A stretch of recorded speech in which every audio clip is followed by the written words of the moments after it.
Ruben, many congratulations. 2 penalties, 2 goals. Talk me through them.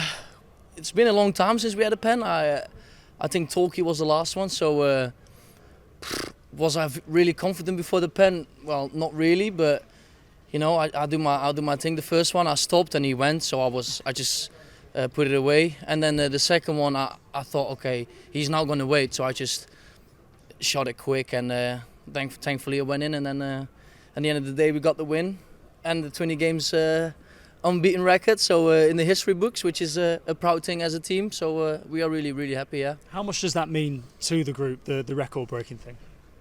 Well, at start you know, you're not going for a record, and then when you're getting close, you're like, ooh, it's quite an achievable thing. Like, and then you get there, and then it's just an amazing thing to be in as big as a club Notts County is, and then be the only team that has like 20 unbeaten games. It's a proud moment as a team, as an individual. Everyone is going to be proud. So it's a nice achievement. Yeah. The second penalty, can you talk me through the kind of, you did it briefly then, but the psychology of what you're thinking? Because there was a lot made of it during the World Cup when a penalty taker takes one and scores, how the kind of the thought process plays out when you're approaching the second one. I was just, it took a while to be fair, because Matty went down and everyone went to Matty, and then Aidan got me a bit out of the way and he said, focus on the pen. I was like, okay, to be fair, that's a good shout. So when I was walking to the penalty spot, I was like thinking, what am I going to do? And then last moment, I just went with a shot, and it went high. So when it goes high, normally it goes in, but it's always a bit a risk when if it goes too high, then you can get the ball. But it went in, and we won the game. Yeah. Would it be fair to say that your penalty was better than your attempt at a handstand? Talk me through what the thinking was with the handstand.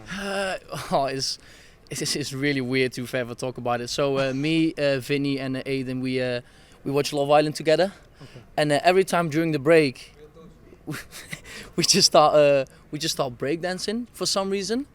And Vinny was doing the handstand, and we were doing the sturdy. It's like a TikTok. We were doing the gritty. So, and then we kept doing the handstand for some reason. And then today on the way here, Vinny was like, "Oh, let's just do the handstand. If one of us scores, let's get together and let's do the handstand." So yeah, at the first one, of course, I'm not going to do a handstand on 1-1 because we have to win the game. And then the 2-1 came, and then of course I did the handstand, and then I heard Aidan did it, and then he showed me a picture which was a good handstand, and then I just did it again for Vinny. Yeah. I've never felt so old, but thank you for explaining the reasons behind the celebration.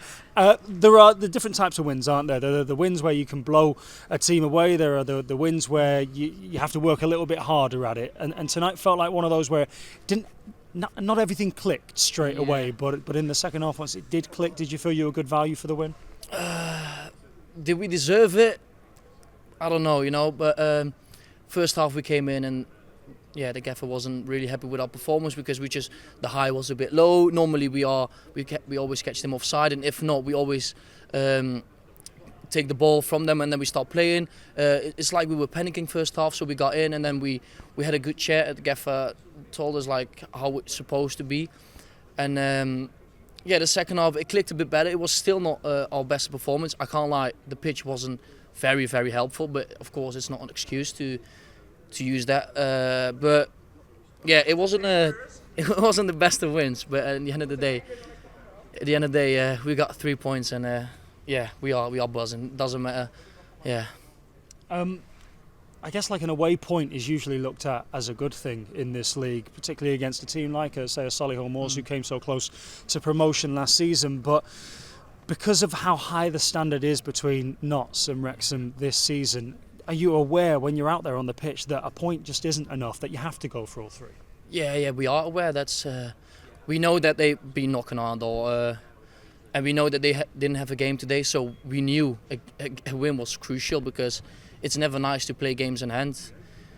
And we did our job. We won at the end of the day, and now it's still up to us to keep winning, and then we'll see how long Wrexham can keep up. Yeah. Just finally, it's transfer deadline day. We're nearly at deadline time now. You were never going anywhere, right? Nah. Well, I told my agent when it started. He was like, "What's going on?" And I said, "Well, we are achieving something special, something beautiful, and I was never going away here now. But yeah, you can't really say that at the start, because at the end of the day, you can never know what comes. But in my mind, I was always here in Notts County. Yeah, Contract up in the summer, right? we'll see about that. New contract coming. Congratulations. Thank you, Well thank played. you, thank you, thank you, thank you.